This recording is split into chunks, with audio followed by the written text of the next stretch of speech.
Let me start with the truth. They never taught us. Black Americans were the first environmental activists in this country. Before America even understood the word sustainability, our ancestors were practicing it under the worst conditions imaginable. Enslaved Africans weren't just working the land, they were mastering it, reading the soil, understanding the seasons, stretching resources like alchemists, turning scarcity into survival. Nothing was wasted. Everything was repurposed. That wasn't some eco-friendly trend. That was life or death.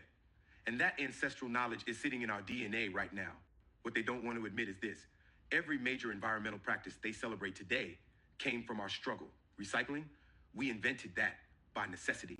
Composting, that was just don't throw that out, we can use it later. Sustainable farming, that was the only kind of farming Black people were allowed to do. Through enslavement, reconstruction, and sharecropping, we built generational land wisdom with our bare hands, and then watched America push us out of agriculture while white farmers collected government checks the way we collect ancestral trauma. But even today, modern Black farmers are matching the output, creativity, and innovation of their white counterparts without the billion-dollar subsidies. That's skill, that's legacy, that's Black brilliance in the dirt. But here's the part that should wake everybody up. Environmental harm hits Black America first, longest, and hardest. When America catches a cold, we catch the flu. And when America catches a climate crisis, we catch the eviction notice, the asthma attack, the cancer cluster, the water contamination, the heat stroke, and the medical debt. Look at Flint. Look at Jackson. Look at Cancer Alley. Look at every highway that cuts a Black neighborhood in half. Look at every refinery, every waste facility, every plant placed next to people who were redlined into those areas on purpose. Environmental racism isn't subtle. It's policy with a body count. A better environment for us isn't some cute climate initiative. It's generational survival. It's fewer funerals. It's fewer inhalers and backpacks. It's kids playing outside without wheezing. It's elders living long enough to meet their great-grandbabies.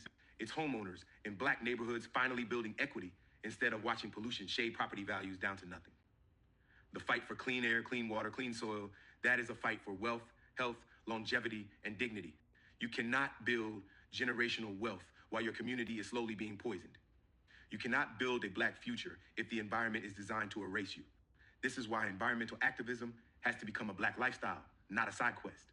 We owe it to our ancestors who kept us alive with their hands in the soil.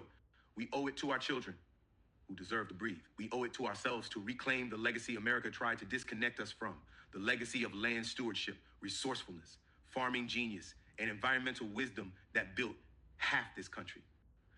We are not outsiders to the environmental movement. We are the blueprint. So yes, Black Americans must step into this work loudly, boldly, unapologetically, because nobody has more at stake. This is our fight because this has always been our expertise.